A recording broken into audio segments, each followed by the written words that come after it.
within the United States. They were working very closely with regulators. And so to understand the extent to which they were fraudulent and to the extent to which, they were behaving criminally, it's just shocking because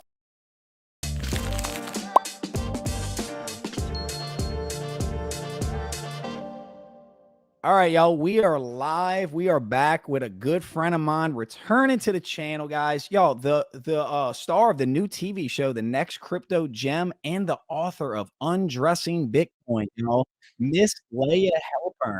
Layah, what's happening?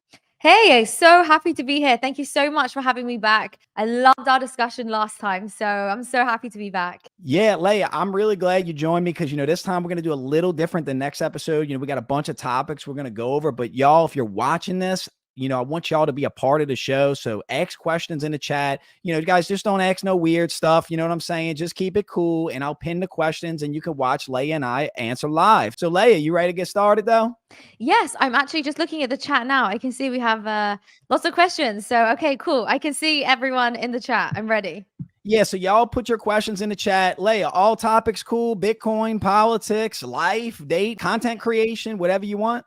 Yes, and if there's a question I don't like, I will just not answer it. So feel free to ask anything. You're welcome to ask whatever you like. Roger that. Well, let's get started. So Layah, I don't know if you saw this or not, but headline news, they're saying that now the Bitcoin spot ETF is a 90% chance to get approved in sometimes in 2024. Does this mean the SEC has finally just given up and the Bitcoin bull market's going to begin? What do you think?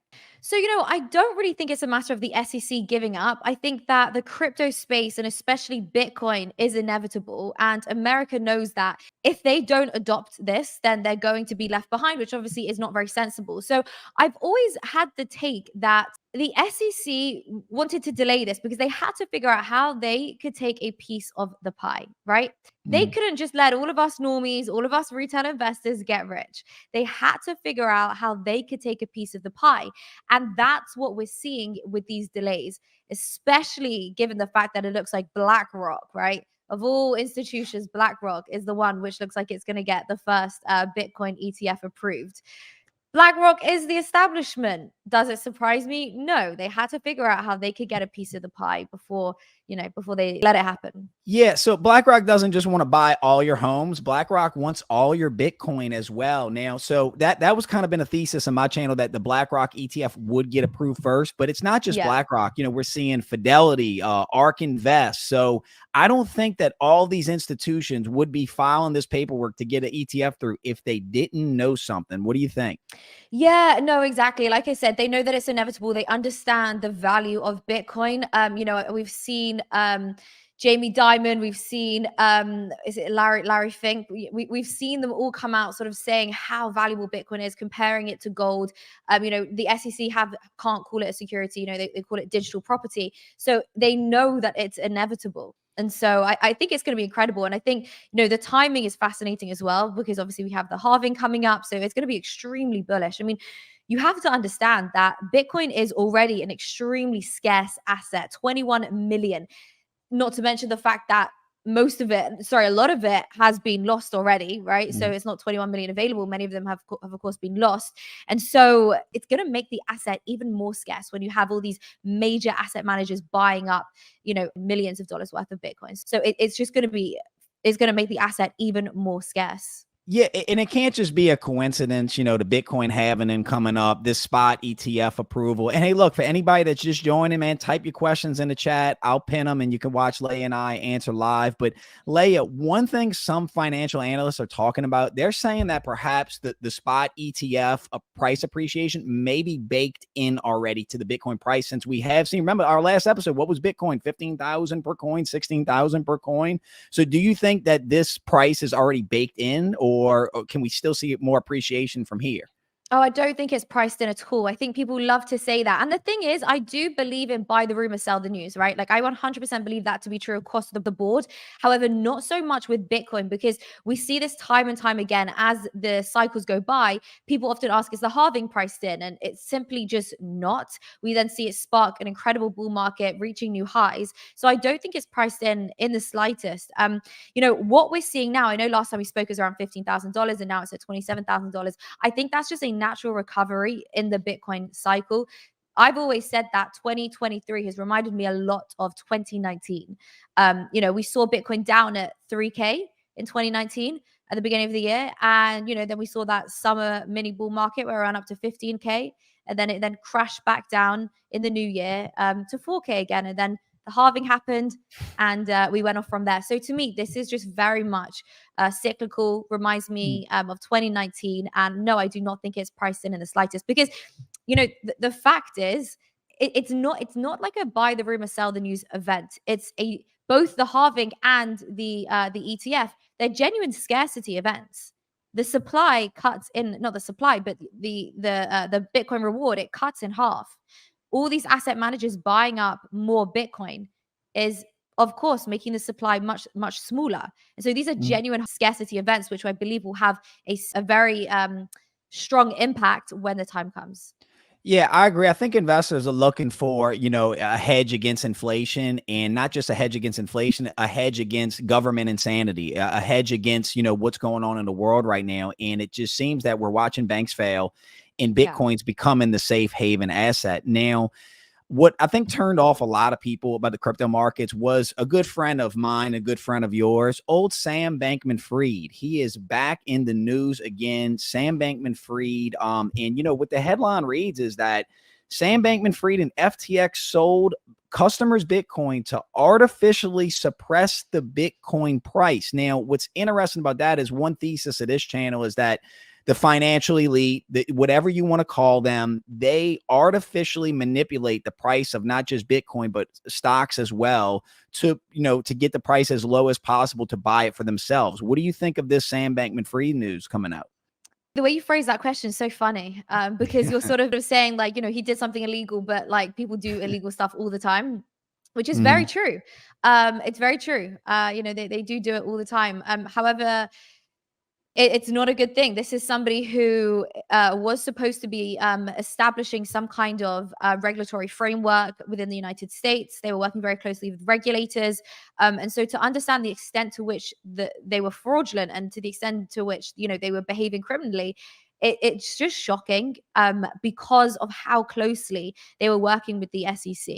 And yet the SEC did not know, supposedly, what was going on. I don't have too much to say other than I'm just surprised that the SEC didn't know. More and more stuff comes out. I don't believe, this is a very new discovery, right? We thought it was just, wire fraud, securities fraud. Now it's market manipulation and so on. And also, these are very serious allegations, because the likes of, Elon Musk and Michael Saylor have always had to operate very carefully when they buy and when they sell, especially Elon Musk, especially when he talks about Doge and so on, because of course, they don't want to move the market too much. And here's this one man who's ready, just to completely manipulate the market. I think it's terrible, and I think it's concerning how the SEC supposedly had no idea. Yeah, and Layah, you were one that was real big when the media was running puff pieces for Sam Bankman-Fried. You were calling out the corruption. We were calling out the corruption of not just Sam Bankman-Fried, but the SEC. But Layah, we got a question in the chat. I'm gonna let you take this one. It says from Louis Allegria, what's Layah's take on the NFT market right now? Ooh. I mean, the market's dead.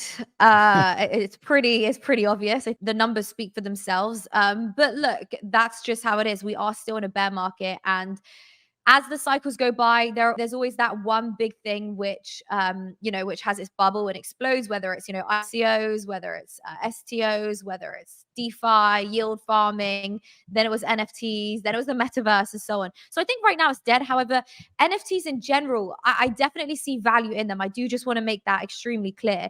Just because something's come and gone, or like the crave or the hype has gone, doesn't mean that the value behind it has gone. So the way that I see NFTs is, I do believe that we are moving into this new digital world.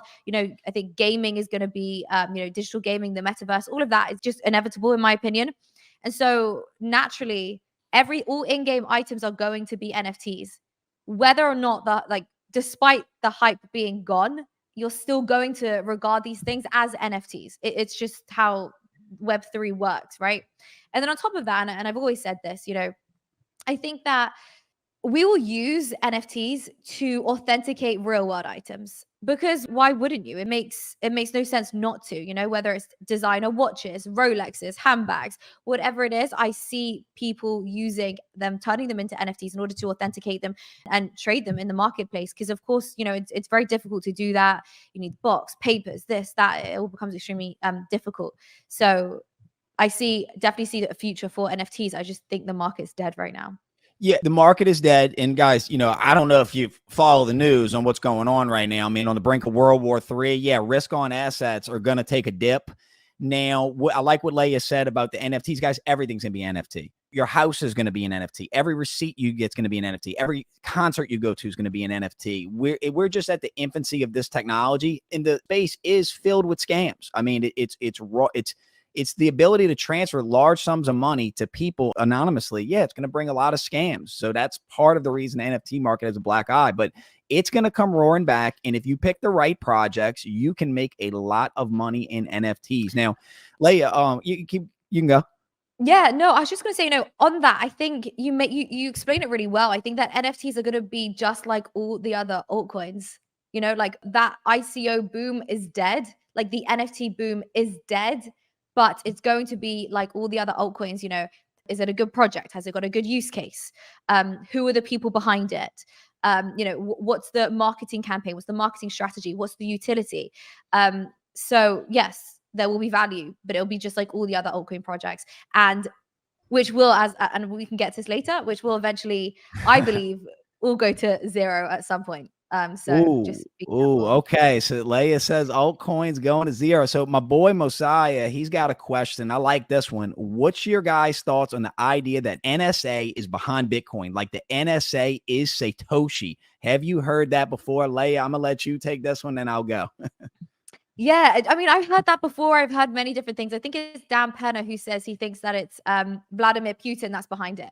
So I simply don't really believe this, just because of how the establishment right now has behaved towards Bitcoin, because of how much hostility they've created towards Bitcoin. They don't like it. They see it as a threat to the establishment, to the US dollar. They see everything that El Salvador is doing as a negative. We saw how the World Bank, the IMF, everybody came down on El Salvador. So I think the genuine hatred and fear towards Bitcoin tells me otherwise. Tells me that perhaps it wasn't created by the establishment. And then, of course, it is completely decentralized. I'm curious to see governments try and take it down. I know people are always very convinced that they can, but I just don't think that they can. I mean, we've seen in China, for example, they ban it and then they unban it, and then they ban it and then they unban it, and then you have other places. For example, I think that when the war broke out in Russia, no, it was Kazakhstan. Something happened in Kazakhstan, and all the miners had to move to Russia. Then the war broke out in Russia. Then all the miners had to move. And so the moral of the story is that regardless of manipulated wars, manipulated agendas, and manipulated geopolitics, and I say manipulated very strongly, despite all of that, I think that Bitcoin will continue to exist, which tells me that it's really not establishment, because it would be dead by now. Yeah, I agree. Mosiah, a great question, by the way. I agree with Layah, though. So I'm willing to be wrong, though. At this point, anything's possible. Sure. And I really believe that, y'all, there's no stopping what's coming.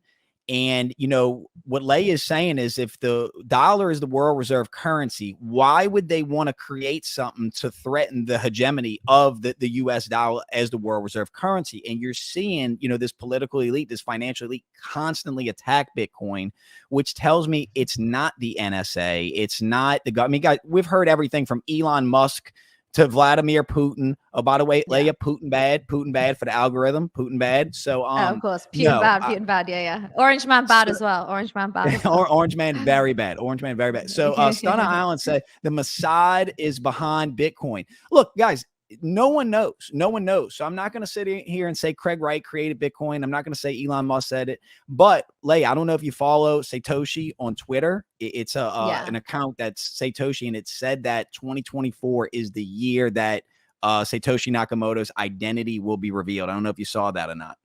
Yes, I did see that. Well, that's Craig Wright is behind that account, right? That's Craig Wright's account. That's what they said. Yeah. Mm-hmm.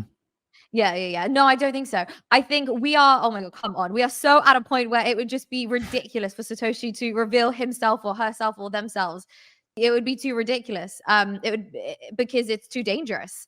Me as somebody who is completely doxxed, my family is doxxed, and so on and so on. I already feel somewhat threatened just by ordinary people, by government, because of certain things I said said online, and I haven't even created Bitcoin, and I feel threatened. I'm just me, and so I think that what I'm saying is that Satoshi would not reveal himself or themselves. I think it would be ridiculous, and on top of that, I just don't think it would even be possible. How are you going to know? How would you ever know? I think the closest we've gotten to thinking that it is anyone is Hal Finney, just because of like the tweets and the timeline and everything. It looks about right.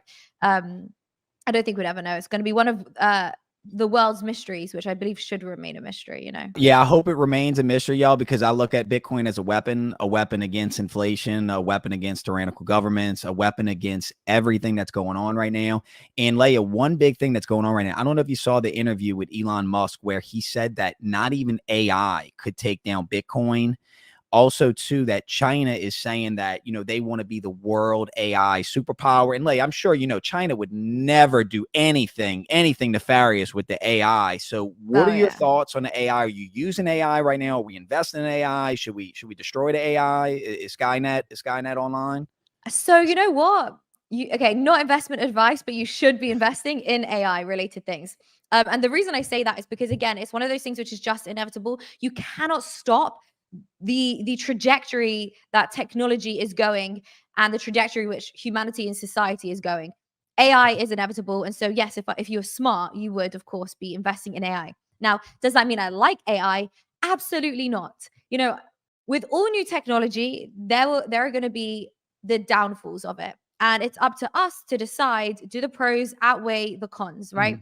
So if we look at social media, and there's a lot of downfalls about social media, but I do believe that the pros do actually outweigh the cons.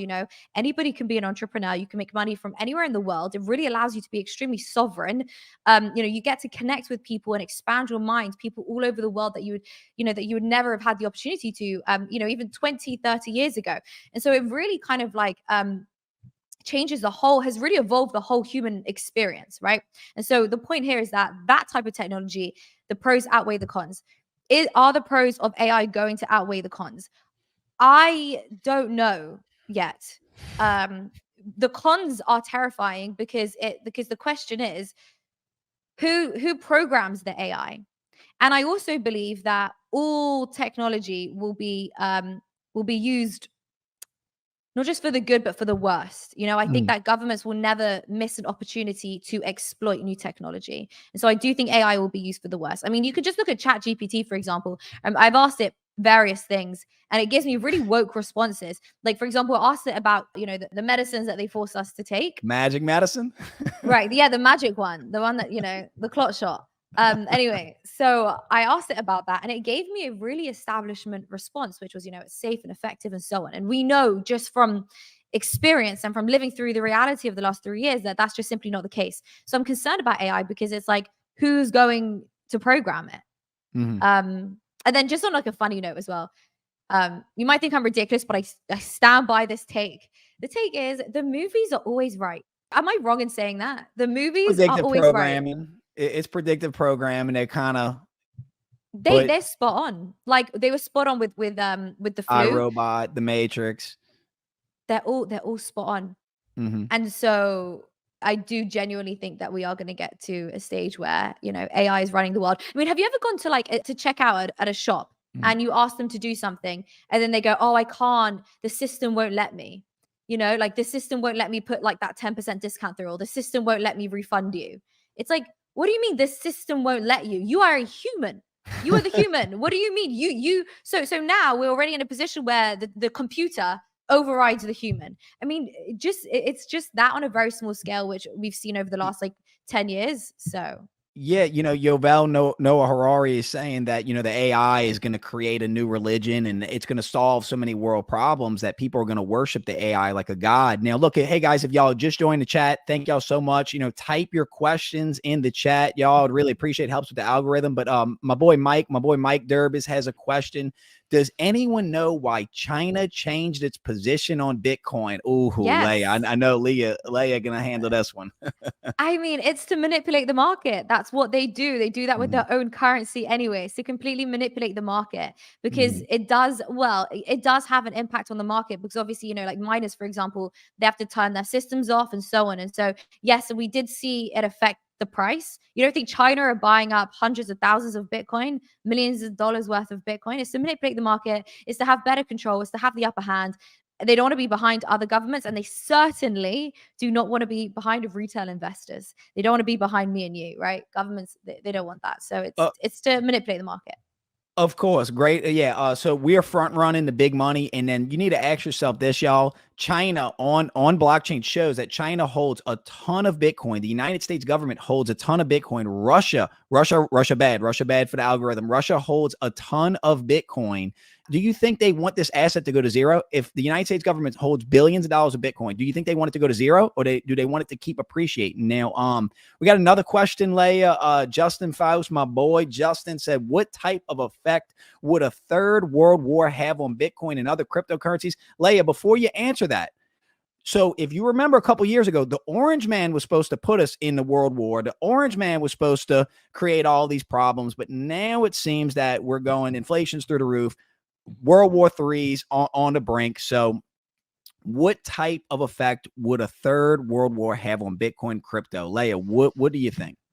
So really good question. So thank you, Justin, for that. So let me just answer that in stages and in sections. So it just depends on many different things. So firstly, markets don't like wars, especially, risk on assets.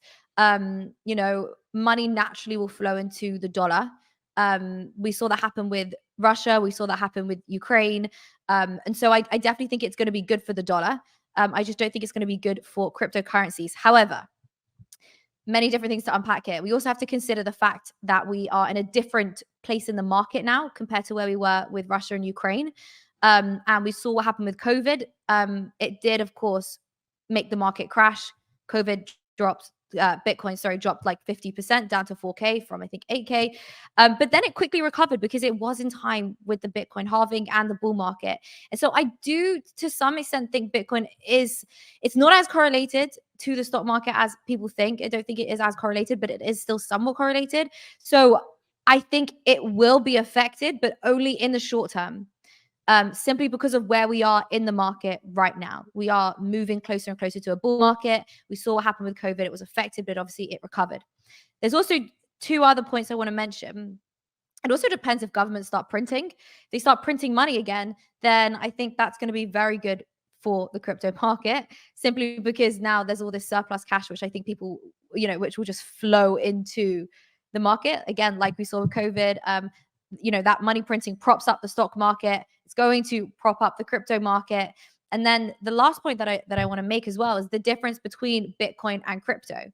I think a lot of cryptocurrencies, of course, rely on good macro conditions, rely on good geopolitics in order to simply survive. They rely on Bitcoin to survive, right? And so if we are a bear market, there's an impending World War III, we don't really have any positive news coming out, that I think cryptocurrencies separate to Bitcoin are really going to struggle. But again, Bitcoin struggles in the short term, but I think it'll be perfectly fine in the long term. I hope that answers the question. Yeah, I'd like to add to that. I mean, I'm not going out on too much of a limb here to say that a world war wouldn't be good for any market except for, maybe gold. I know a lot of central banks are hoarding gold right now, but yeah, like Layah said, you make your money when there's blood in the streets. So how long will Bitcoin crypto take to recover? I don't know, guys. I'm just going to pray that there is no world war, but I buy Bitcoin every week. And Layah, I'm sure you can attest to this, that when Bitcoin was hitting its all-time high, my phone was blowing up. People wanting to know how to get into Bitcoin, how to get into these assets. And it's like, when it's down, there's the buying opportunity. No one wants anything to do with it. So again, y'all, not financial advice. I'm investing in a bunch of different assets, but Bitcoin right now, I think, is the best for me as a hedge against inflation. You know, the inflation that was transitory, right, Layah? Because inflation, it's Oh, going of away. course. Just an Of course. inch. And yeah, and like I just want to also make clear, just to go over something that I said, that if the war does break out and America gets involved, and we see this World War III, Bitcoin is the best place to be. You really don't want to be in all these other altcoins because they're just not going to survive. These altcoins are great for making money, but like in a bull market, and they're just not going to survive. I think Bitcoin will be able to weather the storm. These altcoins are not going to be able to weather the storm. Ethereum will, because it's Ethereum. It's far more established than all the other coins, the other altcoins. But the others, they're not going to weather the storm. So just be careful. Yeah, Ethereum seems to be the chosen one. And look, y'all, they never put all your eggs in one basket. But Layah, the next thing I want to talk to you about is, alternative ways to make money. I don't believe in getting your money from one source. I believe in having multiple streams of income. I believe in having multiple skill sets. What do you have for my audience? Is there any kind of revenue streams you're looking at? I mean, you're utilizing Twitter. I believe Twitter's paying content creators now. What kind of stuff are you looking at? Yes, a great question. I actually talk about this in my private Telegram group. I go into a lot of detail on this because I just think, where we are in the world right now, I think the world is going to shit, to basically to put it bluntly. And yeah, you need multiple sources of income to simply survive. We saw what happened with the flu. If you didn't take the medicine, then you get fired. So what do? Now you're out on your ass. So you need multiple streams of income. I think social media is a fantastic way to make money. You could do many different things. You could do coaching. You can find clients just by building your own personal brand. You build a personal brand about something which you know a lot about. It could be crypto, it could be fitness, it could be health, it could be marketing, it could be anything, it could be cooking. It does not matter. If you know something in great detail, you should talk about it. You should create content about it. And you talk about it, you post about it, and that way you like-minded people will start following you, and you can start coaching them. You can charge for coaching. You can make money through ad revenue on this very content that you're doing. There's just so many different things you could do. People do private groups. There are just so many different ways that you can make money right now. You could do editing. Everybody needs an editor. I need editors all the time. I have Me too. people on retainers. Right, I'm sure, exactly. Thumbnails, graphics, things like that. I literally have people on retainers of 2-3K a month, and they are editing my content for me. They're doing graphic design for me. You could do email marketing, you could do web design, whatever it is.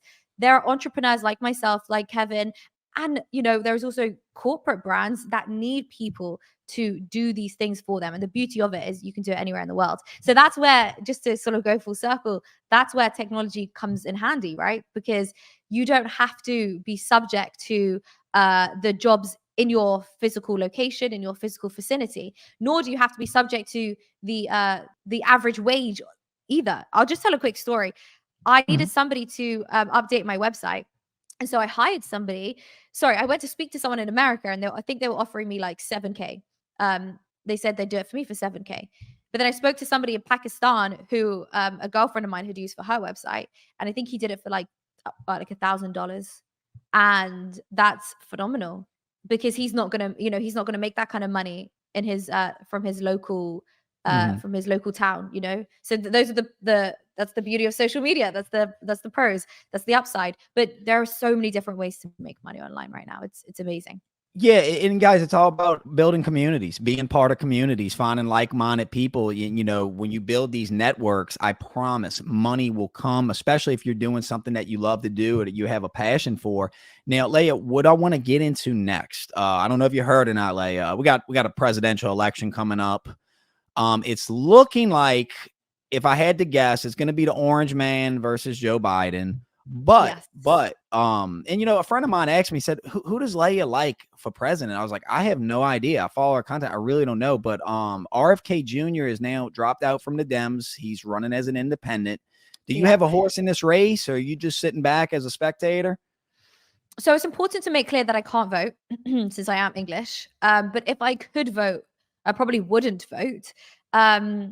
Reason is, is there somebody that I want? Okay, well, like you brought up earlier, when Orange Man was president, we didn't have wars.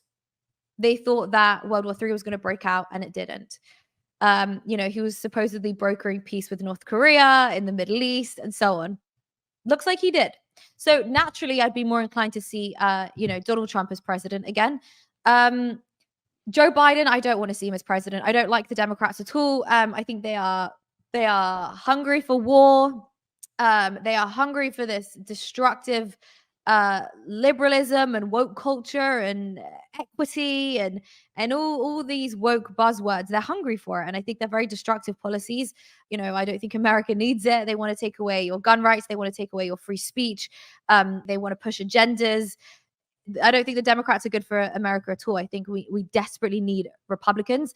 However, sometimes I think that the Republicans are, controlled opposition. Do I think that Donald Trump is our savior? Not necessarily. I think he is controlled opposition to an extent. I don't know. He is the one who pushed the medicines, He said he's the father of the medicine. He said it was the greatest thing ever. It saved millions of lives. Operation not Warp a good Speed. look. Yeah, it's not a good look. It's yeah. I don't know when the Democrats became the party of war, but, also too, a lot of the Republicans, the Lindsey Grahams, the Mitch McConnells, they cannot wait to go into World War III. But Layah, we got another question. We'll get back to our presidential talk. My boy Mike said, has any of the presidential candidates come out supporting Bitcoin? What a wild question, Layah, because if you would have asked me this like 2 or 3 years ago or 4 years ago, I would have never thought that this would be a key topic in a presidential debate, but I think it is. What you got anything for this?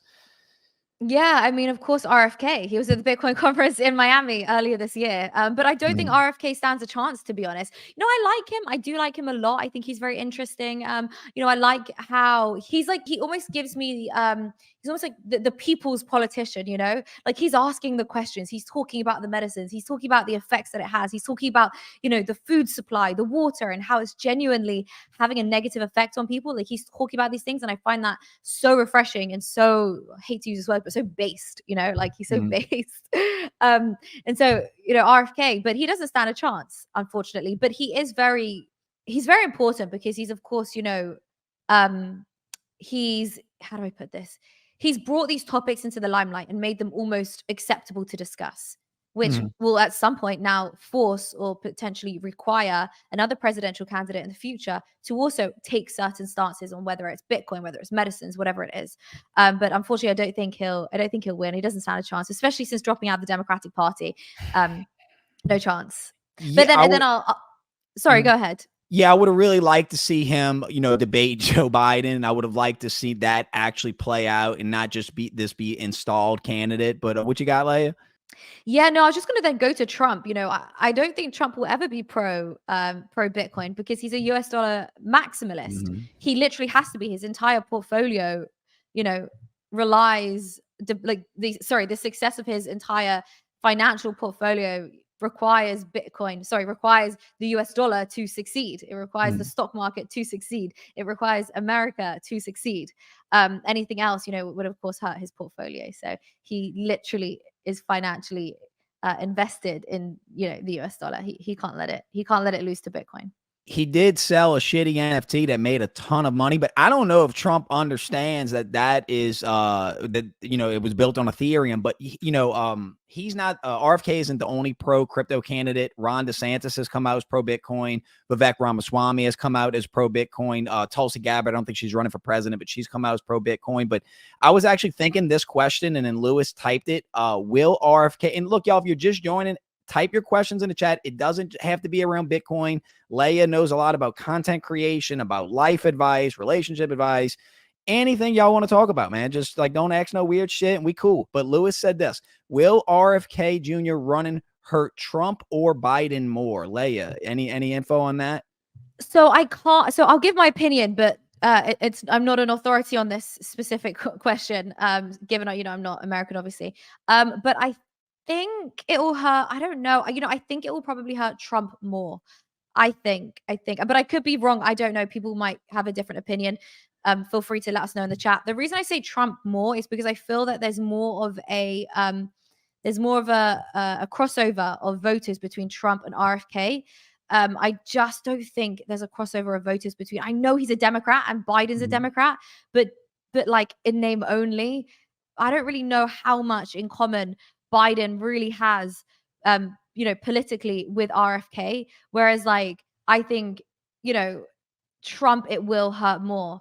Trump never really spoke out against the medicines, like we mentioned. Whereas, so RFK is going to steal that fan base. He's going to steal the fan base of just like normal people who want to see like a normal society and somebody talking about normal things and not, not talking about woke culture, not talking in riddles like Trump does. I think it will hurt Trump more, but again, I'm not an authority on it. What's your take, Kevin? I originally thought that it would hurt Biden more because you got to realize he's a Kennedy, so the old school Democrats, that name and that family has a high regard for them. So I originally thought that, but I don't remember what podcast it was on, but RFK actually came out and said that he would take more votes from Trump than Biden. So I'm gonna go on what he said. So if that's what RFK thinks, then that's what's going to happen, I think. Well, that's interesting. I haven't seen that podcast, but it's probably from the same reasoning that I just gave. Because when I think about it, you just said earlier, I don't know when the Democrats became the party of war, but you have to understand that, like, as the years go by, these parties, they turn into completely different things. Even it's the same in England, like the Labour Party, just the left wing parties. They used to be the party of the hardworking people, the normal hardworking people that just, are trying to survive every day, want to put in the hard work and just get some good money at the end of it. And then the right wing used to be like more like an elitist party. They wanted just to conserve culture, and they didn't want to give anyone the upper hand or whatever it was. But they've switched. They've really, really switched. To be left wing now sort of means you're more sort of like, you're more socialist, which tends to mean you really, it's like champagne socialism, people with money that are bored and create all these fake problems like climate change and several genders and things like that. Whereas the party of the right now are the people who just want to, like, would JFK be a Republican today? He might be a Democrat by the 60s standard, but is he a Republican today? I mean, we even know, wasn't it? Again, I'm not so well versed on the history of America and American politics, but I know this. You can correct me. You can, like, make this sound better, but it was the Democrats that were the racist party at first, right? Yes. And then then it flipped and it switched. Here's a stat for you. No, and this is verifiably true. No Republican owned a slave. And for anyone listening, I'm not a Republican. I'm not a Democrat. I'm not an independent. I have no party. But yes, there's people that'll go back and forth that the party switch and all this. People can believe what they can want to believe. You can look up the history yourself, but no, the Democrats, Martin Luther King Jr. was a Republican. Like, come on, man. Yeah. So, Abraham Lincoln, Republican, freed the slaves. But, so another question we got, Layah, from Iraq. So, crypto isn't my thing. As someone living paycheck to paycheck, normal person, should we care about it or get into it? It's easy to see crypto as just gambling, disposable income. And look, Eric, thanks for the question, but this is anything, man. So, if you don't need to just ask crypto questions, anything y'all want to ask in the chat, but Layah, you want to take this one? Yeah, of course. So I would just stay away from crypto in general, as it is, often it's a casino. I would stick to something like Bitcoin. As a normal person living paycheck to paycheck, you do need to store your money somewhere. You need a store of value so that you're protected against inflation. Of course, gold is a really good solution to that, but I would also recommend Bitcoin. I would definitely stay away from trying to catch the next pump on meme coins and shit coins. I'd stay away from Pepe and all the others, Doge, Sheeb, and I don't know. There's so many. Stay away, okay? And I would really stick to Bitcoin. I even think ETH is going to do quite well. I don't personally like ETH, but I think it will do quite well in the next bull market. So I'm also personally holding ETH. So if you feel like you have a little extra appetite for some little extra risk, then I'd consider ETH. But in general, I would certainly stick to Bitcoin. You definitely need a hedge against inflation. Yeah, I kind of agree with what Layah said, but let me add to that. First and foremost, I would own a house. I would buy my own house before I invested anything in any risk on assets. Then the next thing I would do is I would spend more time just educating myself on the different coins, on the 4-year cycle, on the Bitcoin halving, and I would read the Bitcoin white papers. The education's free.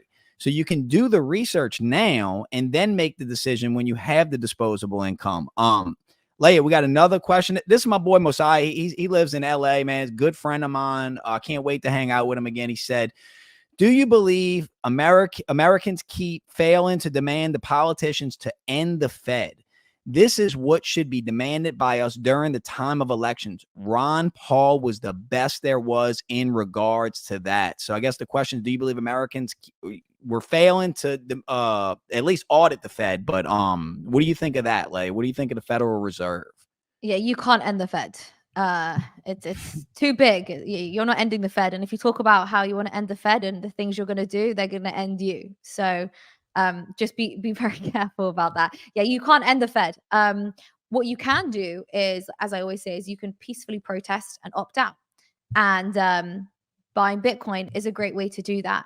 I don't think there's going to be any kind of like uproar, march into the Federal Reserve and shut that thing down. You can't end it. It's too big. It's too big to destroy. It's literally the foundation of American society. It's all interconnected everywhere, not just American society, but the world. It's too connected. It's too big.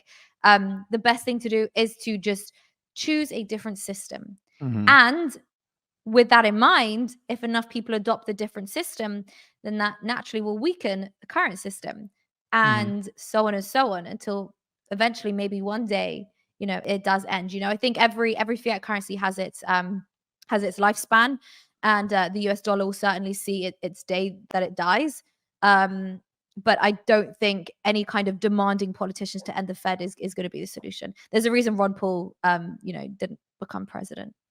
Yeah, and look, Mosiah, I got a lot of respect for that question because I'll add. Sorry, I had another last thing. Yeah. There's a reason why JFK was assassinated. So.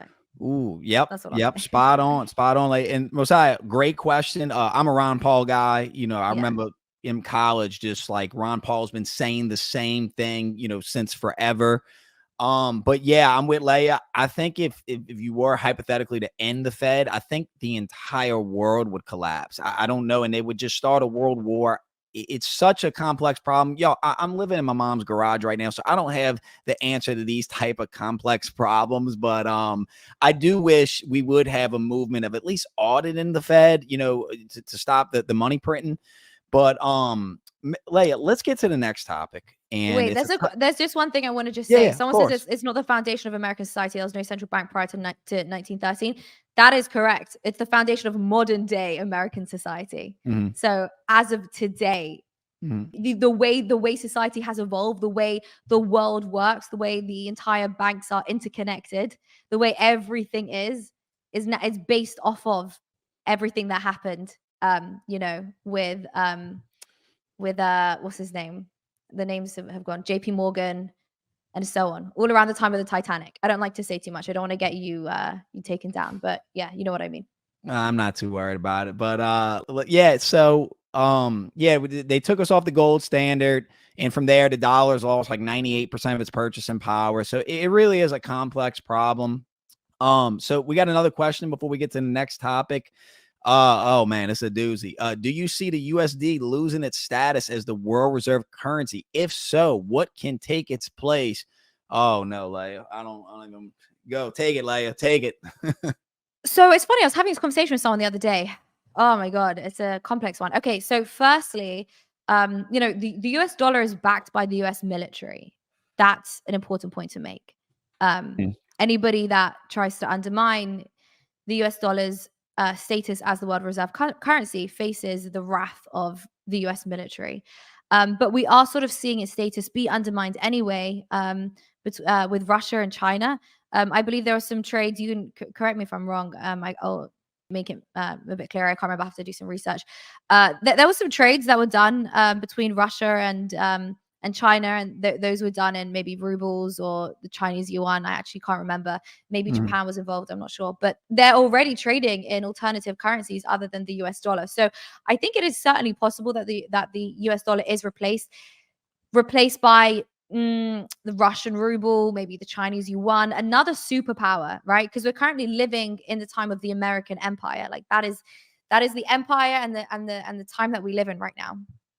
And it's only going to be replaced by another superpower, either Russia or China, or Bitcoin. But I don't know how quickly that comes. I don't know whether we go from like the US dollar to the Russian ruble and then we go to Bitcoin. I'm not sure. But I think it's gonna be very difficult given, it is backed by oil, the US military, and so on and so on.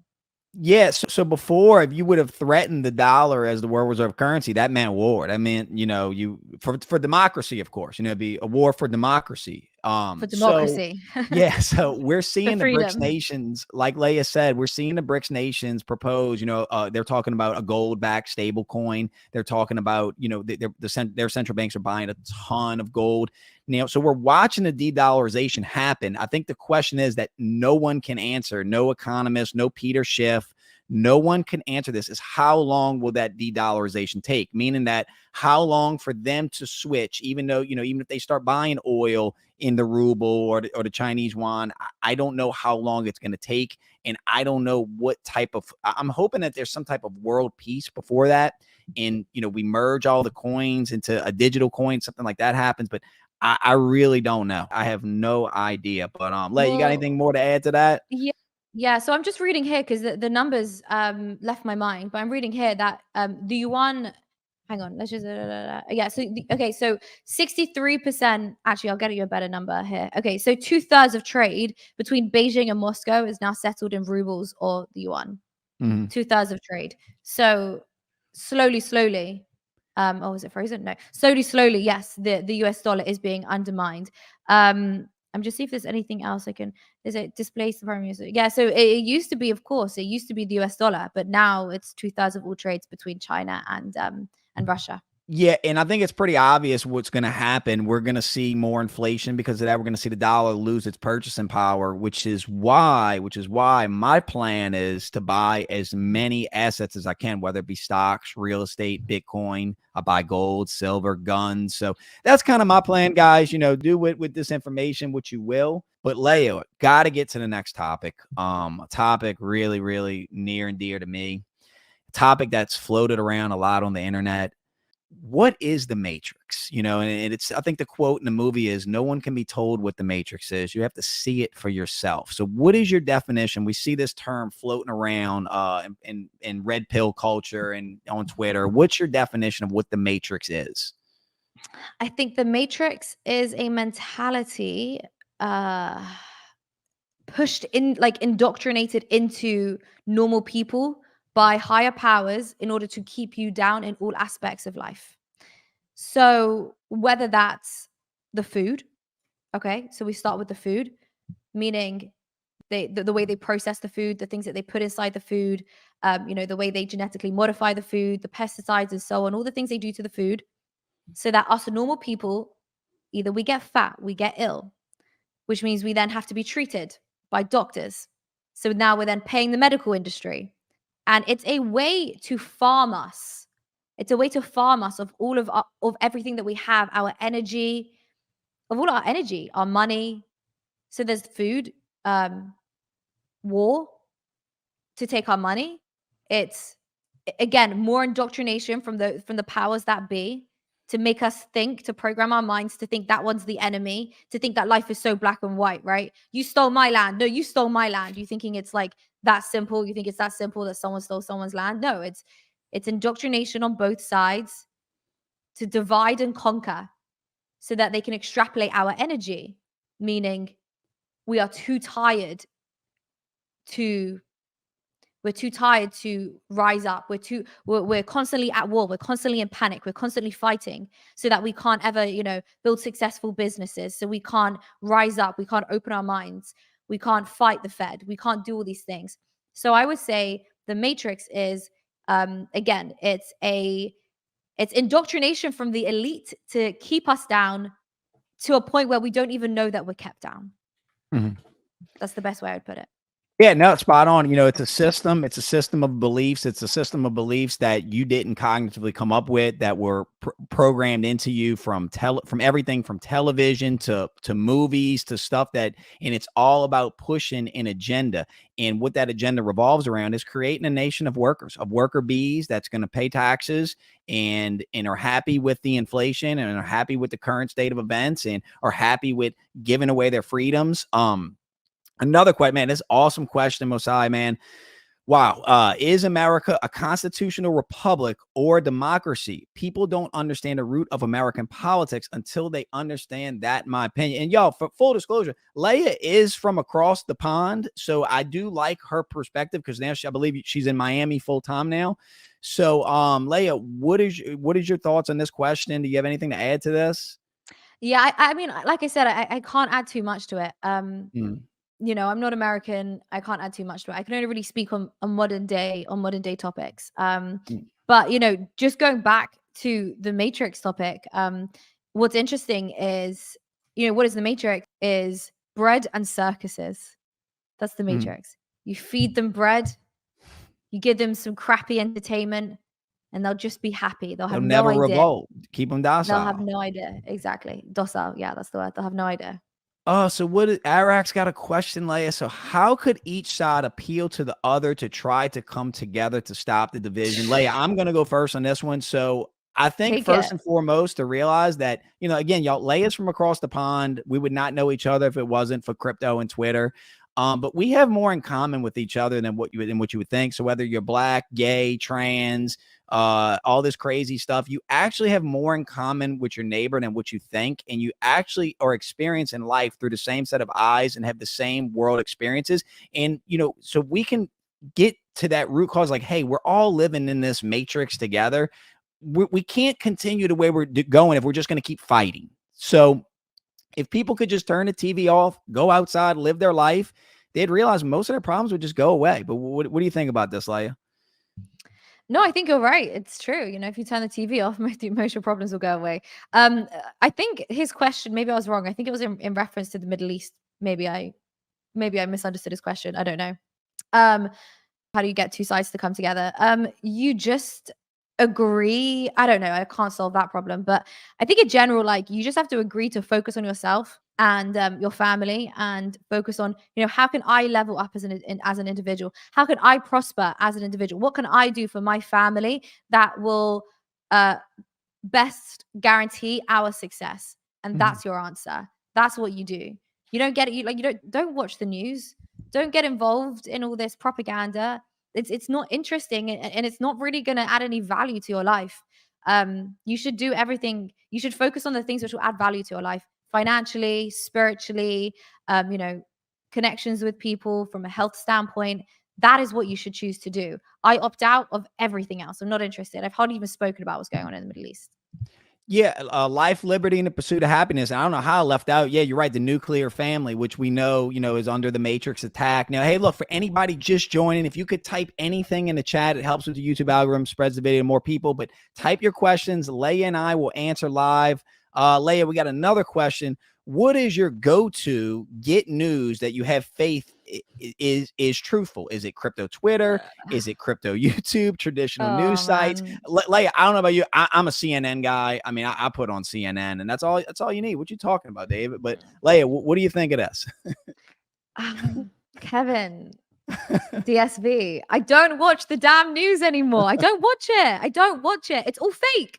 You know, I get a lot of like, to know what's happening, I read Twitter, right? Because it's a very good source of information, because you have multiple different news sites, many different people who all have different agendas. And so yes, you do tend to get you tend to get the news with a diverse range of opinions, which really helps break out of an echo chamber. So I think that's great. So I'm definitely on Twitter. However, everything on Twitter is fake now. Have you seen? We're literally about to go to World War III over video game footage, over Photoshop, over propaganda. Like, it's unbelievable. I don't believe anything. I'm not interested. And even more so with everything that's going on right now. Like, I've already stopped watching the news. I haven't watched the news in years, mainly because of COVID and stuff. But with everything that's going on right now, I feel even more disillusioned and even more like out of touch with the news. I don't watch it. It's all fake. It is literally all fake. Have you seen, like, on Twitter right now, everything is getting community noted. Community notes, community notes, community notes. Everything. Because nothing is true. It's all propaganda. So I don't watch any of it. Yeah, I go to crypto Twitter, because what's cool about Twitter is you can follow people that you know in real life that are credible, and then I can at least But get a range and make my are they well, credible, yes. Kevin? Are they? Well, the CEO of Twitter is a WEF member, so yeah, so maybe Yeah. Twitter's not the best source, but yeah, less news will make you happy. Layah, I got another question from a good friend of mine, Todd Rockwell. What is your go-to country move to during World War III? So Todd phrased this question as if World War III it's inevitable. So Layah, what's the go-to country? Are you going back I across the am pond or? hell no. I'm very happy in Florida. I'm very happy in Florida. I really like it here. Again, I'm not gonna get too into it. I used to live in Israel, and I'm very happy that I don't live there anymore. I'm much happier here in Florida. I don't have rockets over my head. I don't think if we went to World War III, I still think I'd be safe in Florida. It's a Republican state. People here are very freedom-minded. We have less wokeness. So I like Florida. And then also I like America. There's so much opportunity here.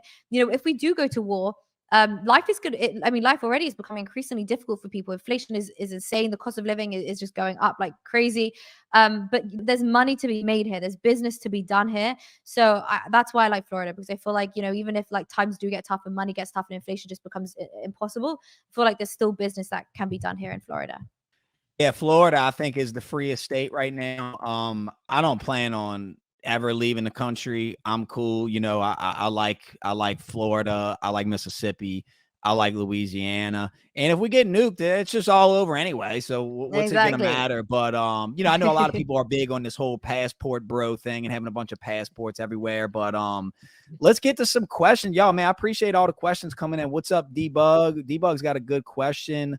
Layah, what's your favorite altcoin besides ETH? Damn, that's a good question, D-Bug, because I don't even know. I don't even know what she's gonna say. It's a good question. I don't have one, to be clear. I do not have one. Okay. But what's my favorite altcoin? I don't know. I feel it's not my favorite altcoin, but I do feel inclined to say Solana just because it's like the ETH competitor, given it's faster and cheaper. But I don't have one. I also don't hold any Solana. Actually, I do, but only a little bit from the previous bull market. I don't hold much.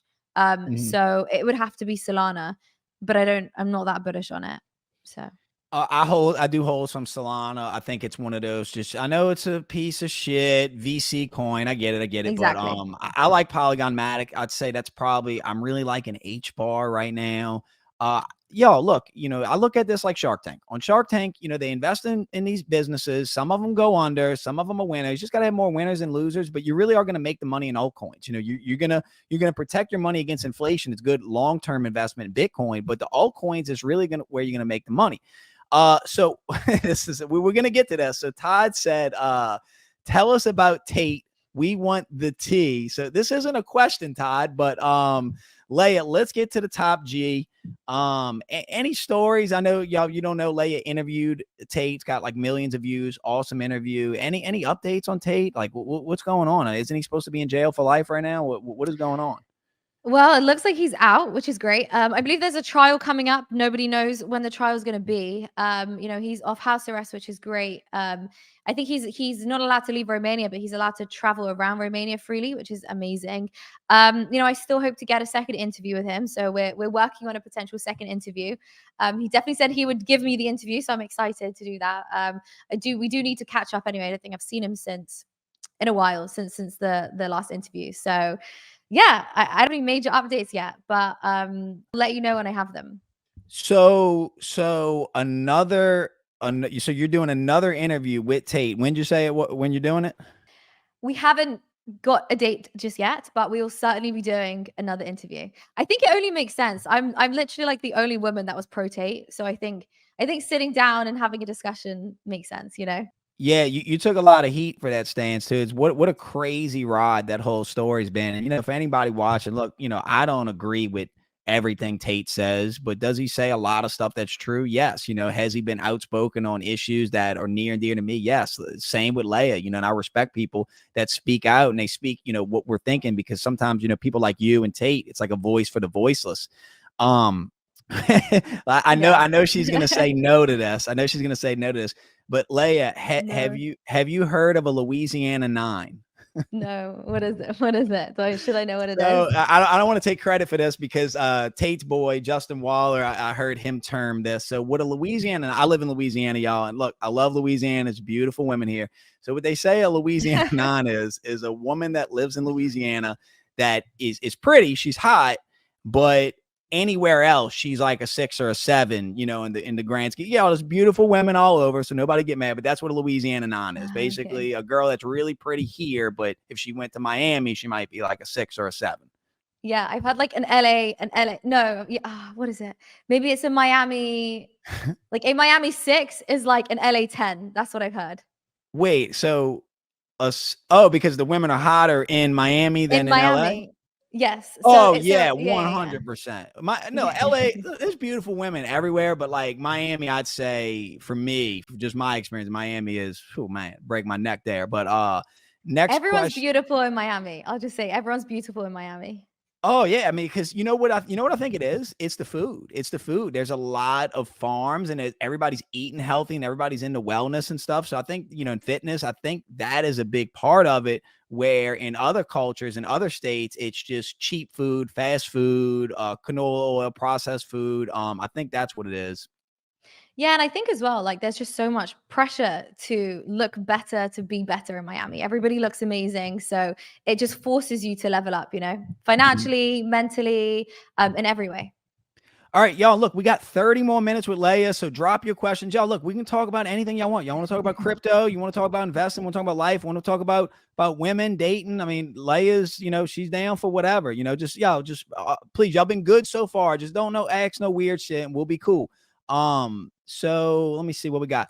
My boy Antonio said, "How's the beach treating you?" I guess because look, if y'all don't know, Layah's in Miami now. How's the beach treating you, Layah? I rarely go to the beach. I rarely go to the beach. I get really bored at the beach, believe it or not. I like to be like doing things. I like to like be active all the time. So yeah, I get really bored at the beach. But the Mm. weather's amazing. I'll be sunbathing today. So yeah, the weather's treating me incredibly well. Thank you.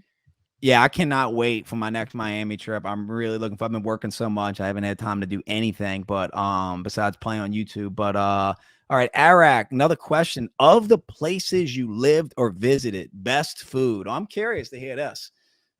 You're gonna hate me for saying this, but Miami, the food here is unbelievable. Every restaurant here is like an infusion of like Japanese and like steak, and it's just all infused into one, and it's phenomenal. It's amazing. I think the food here is incredible. Like I like all food, by the way, but I think Miami just like has the best of the best. Like the restaurants are phenomenal. So yeah, Mhm. Miami food is phenomenal. Yeah, it's interesting. The saying is, people vote with their feet, and you're seeing Florida and Miami especially get this influx of people. You especially coming from across the pond. So I'm guessing no regrets on a move to Miami. No regrets. Someone said something to me really interesting, which I wanted to bring up, but now we'll talk about it actually. You asked me earlier, what's the matrix? So I actually spoke with somebody on my podcast recently. We haven't published the interview just yet. I think it'll come out probably in a week. But he brought something up to me, which I thought was really fascinating. He said that different countries have different matrices, like different countries Mm, play different games.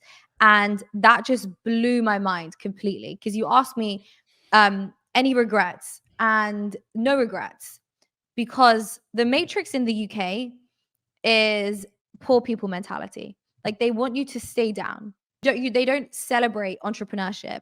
They don't celebrate thinking outside the box, doing something different, being a little bit weird, They don't mm, celebrate it.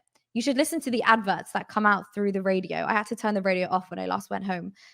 It's so depressing. It literally it perpetuates that poor person's mentality. Whereas in the States, it's completely different. Entrepreneurship is celebrated. The weirder you are, the louder you are, the better, right? mm. That's what you guys celebrate here. And that's why I really like it. But the Matrix is different here. You know what the Matrix is here? And we spoke about this kind of earlier. The food. So although I love the steak and the Japanese food and everything here, the way the food is processed here is completely different to how it's processed in Europe. I can go out for dinner every single night in England and I won't put on any weight. I go out for dinner every single night in Miami, and I will like my body will swell up just because of how the food is processed here. Canola Different, oil. right? Well, we have that as well at home. You Mm, know, it's the vaccines that you put inside the cows. It's the mhm, hormones. It's the antibiotics, mhm. and things like that. It's the way it's farmed. It's the way the salmon's farmed, the fish is farmed. You know, when you eat salmon. So yeah, different matrices, play different games. But still no regrets. Still no regrets. No regrets. So what I think, going back to the Matrix, another way of how to describe the Matrix. So I'm sure all of you listening to this, you have a friend, and maybe it's a work friend or somebody you grew up with, and y'all are cool, y'all are tight, and y'all get along, and you love this person, you generally love this person. And then there's always that one hot button issue comes up, and in the Matrix, when an average person turns into Agent Smith and starts Yeah. fighting Neo, that's what happens. That person that used to be your boy or your work friend, and you have a different political opinion, and all of a sudden, like, they just attack you. So that's what I view the Matrix. So my boy Carl said, ask Layah what she thinks about Kev's accent. Layah, be nice now. Be nice. I think it's cool. I like it. It's like it's really it's like rough. It's like, is it southern? I don't know. Like it sounds. I like it. It sounds very very southern. Maybe I like have it wrong. Is it southern? Yeah, I guess it would be Southern, but I don't think I sound like a lot of people around here, and it actually hurts me a lot because people do have a hard time, understanding me, especially customer service people and stuff. But it's I do cringe, when you ever listen to yourself back like on a video, like a recording, and I'm just like Yes, of course. cringe, It's but yeah, fine. look, It happens. anybody just joining, man, type your questions in the chat. Crypto, Bitcoin, whatever, presidential election, World War III, man, whatever y'all want to talk about, we're doing it because we got Layah Heilpern, the amazing Layah Heilpern in. But let's Well, I get was to the gonna next say. topic. Well, I Mhm. was just gonna say, don't be upset if they have a hard time understanding you. People have a hard time understanding me, and I supposedly speak the Queen's English, and here I am. No one can understand me. So happens to the best of us. No, I can understand you. I think it's, with your accent, some of the mannerisms and some of the words that you like, one that you say a lot is rubbish. And like, I've Right. never even really heard that word here in like the context you use it in. It's just funny. It's like, it's no matter what you say, Mm. when something's rubbish, it's funny. But Yeah, I say rubbish to be polite, right? As opposed to swearing or something like that. Uh, one I watched your debate. If y'all haven't watched it, Layah did a debate against Peter Schiff, and if you don't know who Peter Schiff is, one, I have a lot of respect for Peter Schiff. He really is really really smart guy, but he is kind of known as the final boss of Bitcoin. And I think you did well, but going back and watching that debate, is there anything that you wish you would have added? Has anything changed since that debate for you? Like, are you leaning more toward Peter? Did Peter say anything that maybe changed your mind? It was actually one of the hardest debates that I did. The reason it's one of the hardest debates is because Peter just refused to listen. Mhm. He would just come back with these like the most ridiculous things he would say to me. He said, "Oh, if I pay people to dig a hole, suddenly the hole has value." No, and like, just like really silly things that it made it really impossible to debate with him. Would I do anything differently? Yeah, I wouldn't let him speak as much, Kevin. That's what I would do differently. I was too polite. I let him speak so much. And because I was very grateful that he opened his home to us and allowed me, to sit with him for several hours and have a conversation. So, I appreciated that, obviously. But yeah, I would fight back a little bit more. I think I was probably quite apprehensive and probably quite nervous going into it, just because the guy is like, what, like triple quadruple my age. He's Mhm. extremely successful, he's extremely knowledgeable. We were on his territory, literally. So yeah, I think I'd fight back a little bit more if I did it now. No, I think you did well. You probably couldn't have said this because I don't think it had happened yet, but I know you heard Schiff made a Bitcoin NFT. So how can it be Yes. worthless if you're making money off of it? But I thought it was worthless. So Well, there's many different things that I couldn't bring up. So, Mhm. when you interview certain people, they'll tell you like you can't say certain things. So I mean, I don't know if I'm allowed to say this, but I'll just say it. A point that I really wanted to bring up was the fact that his bank had been frozen, Yep. and he was mad. Like he was mad that that had happened, and it was very disruptive to his life. Gold couldn't save him.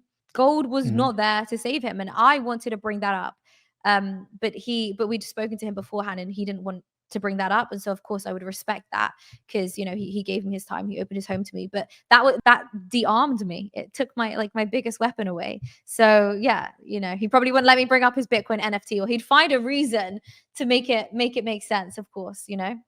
So yeah, and I think that he really is anti-Bitcoin, but I think that he's kind of made this brand for himself as the anti-Bitcoin guy. So I think he's just kind of sticking with that. But yeah, the bank thing, I mean, that was that was right in his face. But let's see what we got. Yeah. What we got.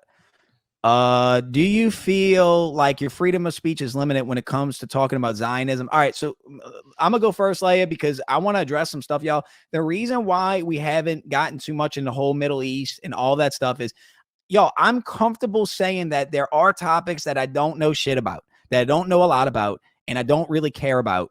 As far as the Zionism thing, we've talked off camera about this kind of stuff, but y'all, no group of people's bad. No one group of people, Layah is Jewish. No group of people's bad. And I don't have the answers that y'all might want. And I'm not going to do this thing where I take a definitive stand, a line in the sand on the situation in the Middle East, because I'm not that educated on it. And frankly, the fact that it's on the news and the fact that it's happening the way it is, and they want us to be divided and want us to all take a stand. If you don't pick a side, then you're evil. I'm just not doing it. I'm not playing the game. But I'll talk to you more about that off camera, Mosiah. But Layah and I had kind of discussed this beforehand. But Layah, do you want to chime in on that? I mean, I have a lot of opinions on the subject. I purposely have not discussed them openly, because I don't really see the point. I can say my opinion, and then someone's just going to scream at me and tell me that I'm evil, right? I can say the sky is blue, and someone will passionately tell me that I'm an evil person for saying that. So I have so many opinions. My overall take is that the more as I grow older and I go into the real world and I meet more people, my mind has definitely expanded, and I can definitely see both sides a lot clearer. And I'm now at a point where I just think the whole thing is manipulated. I think the whole thing is, I'm not saying that it's fake. I'm saying that there's an agenda here far beyond what we can see. And I think, unfortunately, both sides are being used as puppets. Like, I'm seeing all sorts of things. I'm seeing claims, which is that that Israel fund Hamas. That's what I'm reading. Israel funds Hamas as an excuse to do all sorts of things. It's silly. It's a very long topic, and I just think it's extremely sad. And I'm just sad that people are getting dragged into it as puppets. I'm sad that I have friends in Israel. It's sad to see what's going on with them. It's also really sad to see, children being displaced in Gaza. The whole thing is sad. My overall take is that it's not what it seems. It's not as simple as you stole my land. What are you talking about? People steal each other's land all the time. How do you think How do you think white people got to America? Right? People steal each other's, that's how war works. You go in and you conquer and so on. This is much bigger than that. Especially because, what was it? The Biden administration gave Iran like $6 billion literally a month ago. Yeah. So yeah, they did. I look at it like a key pillar of stoicism, y'all, is that you don't always have to have a hot take. And if you go on Twitter, all of a sudden everybody is an expert on the Middle East and going about taking land. I believe it was Rousseau that said that the first person, meaning that no matter what country it is, the first person to put up a fence and say, "This is my land," is a con man. And that is essentially how everything started. Somebody had an area and said, "This is my land now." And it either led to war or colonialism. And so that person is a con man. That goes everywhere. I'm anti-war. I'm always going to be anti-war. And for me to break down a situation in the Middle East that has been going on since the literal start of time, which is a complex issue that I'm just not that informed on. And I'm okay with saying that. And more people need to do that. More people need to just say, hey, it's okay to have no opinion. It's okay to opt out. Like Layah says, opt out. That's the thing, because like, I'm congruent in all of my opinions. Like, I opt out. What do you want me to do? Sit on Twitter all day, arguing, wasting all my energy, when I could be cooking something healthy. I could be making money. I could be spending time with my family. Like, I could be doing productive things that actually add value to my life rather than engaging. Like, the whole thing is literally divide and conquer. It's the same as COVID. It's the same as Russia, Ukraine. And it's the same again. They just want us divided so that they can conquer us. What are they doing? What do you think the distraction is right now? To me, it's a distraction. And people will hate me for saying this, but this is my opinion. It's a distraction. And I'm sorry that people are dying and it's awful, but it's a distraction from something else. I don't know. I don't know. Are they printing more money? Like, do we have a cyber virus that they're working on right now? And then they turn off the internet? I don't know, but I'm not interested in picking sides. I think the minute you pick a side is the minute that you've lost. The only side that you should be picking is the side of yourself. You should be picking, how do I make money? How do I prosper? How do I get healthier? How do I build a family? How do I surround myself with like-minded people that want me to be better, that want to grow, that want to evolve? Not like, oh my God, I'm a victim. Like, it's yeah, no, Messiah, you don't need to apologize, bro. I didn't mean to like come at you like that. It's just that it's a situation that's really, really been aggravating me lately, and it really is frustrating. And like Layah said, like, what is the distraction? The fact that they're putting it out there like that, is it a distraction from the Biden crime family? Is it a distraction from the inflation? Is it a distraction from the magic medicine? What is the distraction? Is it all of the above? I don't know, y'all, but if you're just tuning in, thank y'all so much. I'm having a good time with Layah. Type your questions in the chat. We got like 15 more minutes with Layah. So what y'all got? Layah, what about you? Layah, do you have any questions? Everybody's asking questions, but we don't even ask Layah if she has any questions. Do I have questions? All right, I have some questions. I want to know. So, Kevin, you've been like trying to you're working your personal brand. You're building right now. I'm really interested. What would you say some of the hardest things or like some of the challenges are that you've had when it comes to building online and trying to gain a following and get some traction? I think, content creation and building a personal brand, it's been rewarding in a way, but it can be frustrating. And then you see people and they want us to do the switch accent things. Guys, We're not doing that. I'm not doing that. That's rubbish. That idea is rubbish. I'm not doing it. Because I'm involved in a lot of different businesses, and I'd say that the whole YouTube thing in Twitter and brand creation, and you've helped me a lot with that. I do appreciate it. It's definitely been a struggle, but it's like a weird rewarding thing where it like makes me keep going and, doing stuff like this. I truly get enjoyment out of it. So where does my story end? Where does it go? I don't know. I'm loving the journey. And frankly, like it's something about being a small channel, having a small community, all my boys right now in the chat. Like it's fun. It's fun. Like I feel like me and my guy friends are all just hanging out. And this is kind of, I would like to grow this and expand this, but hey, if it stays just like this forever and we have Layah Heilpern come on, once a month or something, that'd be cool. That'd be cool with that too. But no, I think you have an incredible community. Everybody's been so engaged. I'm like, and I loved all the questions, by the way. They're all so interesting. Everyone is so engaged. You're doing an amazing job, Kevin. Appreciate and I'd love to come on. I'll come on as much as I can. Just let us know. Of course. No, y'all killing it with the questions. And look, for anybody watching this offline, because I know a lot of people aren't going to watch it live, let me know in the comments. If y'all want to see us do this again, let us know if we're wrong. Let us know if you agree with us, and let us know like maybe next time we can structure and do more questions, because you guys in the comments, y'all are killing it. You really are making me laugh. And thank y'all for being like respectful too as well. But if we got any more questions, steal the election. That's not a question, Todd. And I'd be careful about that. That's let me tell you from experience. Let me drop some wise wisdom. Never talk about election theft ever.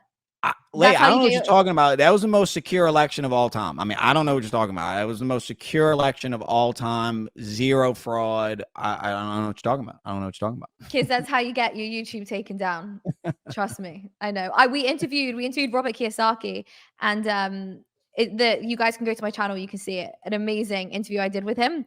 But that's what he spoke about. He spoke about a lot of different things. He spoke about communism. He spoke about election fraud, and the video got taken down and we got a strike on YouTube. So Rich Dad, Poor Dad? Rich Dad, Poor Dad. Yeah, Robert Kiyosaki. So we had to redo the whole thing. We had to re-edit the whole thing. It was a nightmare. But we put it back up, and now it's clean. So it's allowed on YouTube. But Kevin, like I've had a lot of videos taken down. I had you know who David Icke is? Yeah. Oh, he's lizard people. Right. I think I like his stuff. Like, I don't I agree with love David. I love everything. David. Right. I don't agree with everything, but I certainly enjoy his takes. And actually, him and his son Gareth Ike have had the most sensible takes on the Middle East recently on Twitter. Mhm. I'll just put that out there. But I interviewed him on my podcast, and that got taken down as well on YouTube. And I got a strike for having David Ike on YouTube. So Wow, wow. Note to yeah. self: do not have David Ike on. You got banned from TikTok too, huh? I did. I got banned from TikTok this week. Yeah, I've been I banned know several why. times. Well, you know what, Kevin? I don't know why. I really haven't spoken much about stuff. Do you know what I think is? I think it's the Andrew Tate videos that I did a year ago. Mm-mm. I No, think that when you're touching on the gender roles you and think? the I think it's something in that because when you're touching on that, I think that's what got you. The whole, a man can't have a baby, stuff like that. I mean, but men can't have babies. That's what makes us women so amazing. We can do all these incredible things. I don't know. I think it's you. So if you say Andrew Tate's name or you post his face on TikTok, you'll get a strike. Wow, I didn't know that. I'm Yeah, not on well, like, TikTok, but not a strike, but they'll take it down. So I didn't realize I had a video. It wasn't even about him. I think I just referenced him as an example. And I posted that about a week ago, and TikTok took it down. So it's an accumulation of many different things. And then I woke up and it was like, yeah, you're banned. But I've been banned many times on TikTok. But this time was like a permanent ban, so I can't get it back. But it's fine. I don't. You know what? Like, I don't think it's that useful. I don't think it's that good for crypto either. So I it's don't good for mind it. building a brand. You just, I when I had one, I would get a lot of views, like crazy 60, Yeah. 100,000 on like shitty posts. But y'all, look, we got a couple more minutes with Layah. Put your questions in the chat. Layah, are you on Rumble? Is Rumble an option? Because I did think if they ever kick me off of here, maybe I'll go there, or maybe I'll quit. I don't know. Are you on Rumble? I am on Rumble, but I don't think I'm like set up properly. What I am on is Telegram, and I'm building a private and exclusive community on Telegram. Maybe I'll give you a link after, Kevin, and maybe we can put it in the description. Yeah. But in my Telegram group, I talk about all the sorts of things that we're not allowed to talk about online, whether it's elections, whether it's medicines. I also talk a lot about the different trades, the crypto and FX trades that my team and I make. So I put all of that in my private Telegram group, and I really think that's the future right now, because that way you get to build a community and speak directly to your audience and your community. Rather than like emails, which are good, but the open rate on A little emails outdated. aren't always as good. Yeah, a little bit outdated. The open rate isn't as good. This is literally like a text into someone's, like, you'll literally go straight into someone's hand in their It, pocket. it's free to join this Telegram group. It is free. Yeah, it's Mhm. free.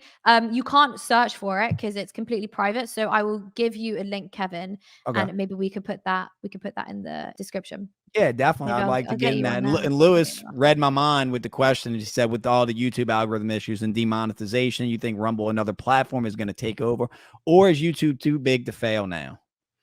Oh my God, I think it's too big to fail. I'm sorry. I do. I think it's because you know what it is? And this is the biggest issue that we'll have with crypto as well. It's the user experience. Mhm. We all talk about, oh, we want decentralization, we want this, we want that. But like the user experience is just not as slick as these mainstream apps. And we Mhm. need to get there. I'm not saying we can't get there. It's just like we need to get there. And well, it's going to be very difficult. And then also Rumble, I don't believe is completely free. I don't think Alex Jones is on Rumble. I don't think they let him on Rumble. I'm pretty That I sure know Alex he's not on Jones. Twitter. I know he's not on Twitter. I Um, read somewhere that Alex Jones can't get on Rumble. I'll type it in now. Let me see. So really? that's Well, it goes back to the centralization thing. It goes back to that. Oh, we got Gideon in the chat. Sell shit coins later. Gideon, that's not a question. Sell shit Gid. coins later. No, that is bad. We don't do that. We don't do that. Thanks, Gideon. But yeah, Yeah. So I think I read that they wouldn't let him back on Rumble or something like that. So I'm not entirely sure. I just think ultimately we need decentralized platforms with good user experience, and we are just years away from that. I think Rumble looks pretty good to me, but it's a centralized entity. And what if it gets real big and then it gets bought by some big conglomerate that then institutes all these rules? So you create this whole following, and like Layah got kicked off of TikTok, and I could get kicked off of YouTube. Layah could get kicked off of YouTube, and there's really nothing you can do. It's real. They make their own rules. These big tech companies run the world. We got a couple more minutes, y'all. Mosiah with another question. Thoughts on spirituality, Layah? What you got? Oh, thoughts on spirituality. So I'm not a religious person, but I do believe in God. Mm-hmm. I'd say I'm definitely a spiritual person.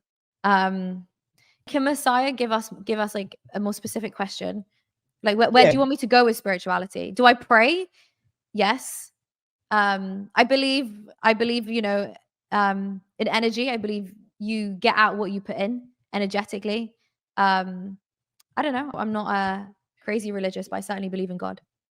Yeah, Mustafa, if you could break that down a little further. Gideon said, I was saying you should tell people the truth about how you have to sell your shit coins all going to zero. So I think Gideon's a Bitcoin maxi, thinks that all altcoins are going to zero. Gid, we spoke about this already. So no, basically we did kind of talk about this earlier when we spoke about crypto and the altcoin market. My opinion is, in trading and in crypto, the whole thing is going to zero. Like these coins, these altcoins, they are going to zero. Like you need to read my lips and listen to me. Open your ears. They are going to zero. That is fact. And so you need to sell. Like you need to sell. Everybody, like when you are up and when you are in profit, you need to sell. People, they get so greedy. They think that this coin, oh wow, yeah, my favorite coin is gonna like 10x from here. No, it's gonna 10x down from here. Like they are all going to zero. The question is, at what point are you gonna get out? And you need to get out. And that's that. But that's the best thing that people need to remember when it comes to the bull market in 2020, in 2024 and 2025. Oh, Gideon's writing more. I can answer these. Yes. So a lot of these coins are backed by VCs. These VCs are going to dump on you. Like they are going to dump on you. I don't know how many times I need to say that. They are going to dump on you. You know what they'll also do? They will feed you positive news so that you hold, right? They'll feed you. Meanwhile, while they feed you positive news, they are selling. Mm-hmm. And they've been doing that in stocks forever. That's market manipulation. Gideon, I look at it. Maybe ETH will survive, but Bitcoin will be here long term. I look at it that all these metaverses and all this dystopian that you're going to see is going to be built on some of these platforms. So eventually go to zero, yes, but not so soon, perhaps, especially with the halving coming up. Mosiah said, "Yeah, you can go, Layah." Yeah, just on Ethereum. I mean, again, we did touch on this earlier, but like I think it's going to do well in the bull run, which is why I hold it. But I certainly have your opinion, which is all these dystopian new protocols that they want to implement will be done on Ethereum. When we talk about like CBDCs and carbon allowances in order to track what you can and can't do, that will be built on Ethereum. So do I like Ethereum? No. Am I bullish on Ethereum? Yes. Two different things. Said. Mosiah said spirituality versus religion, frequency, vibration, and the most high God within ourselves. So I think that was his elaboration. We're running out of time, y'all, but Todd's got a question.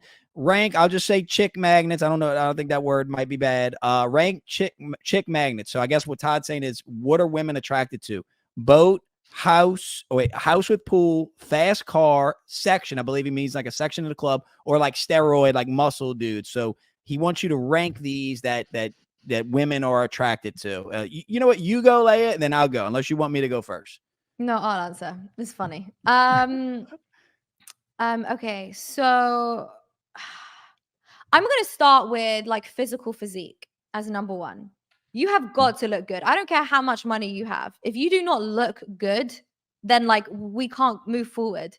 That's actually my biggest issue in dating. I'm always just like, but I'm not attracted to you, So you have to look good. That's number one. And then, this Todd did not put it in there. Shame on you, Todd. The next thing is intellect.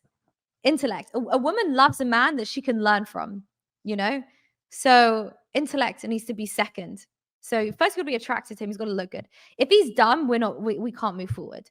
If he's intelligent, then that's great. We can move forward. So we've got, what did I say? I said physique, intelligence.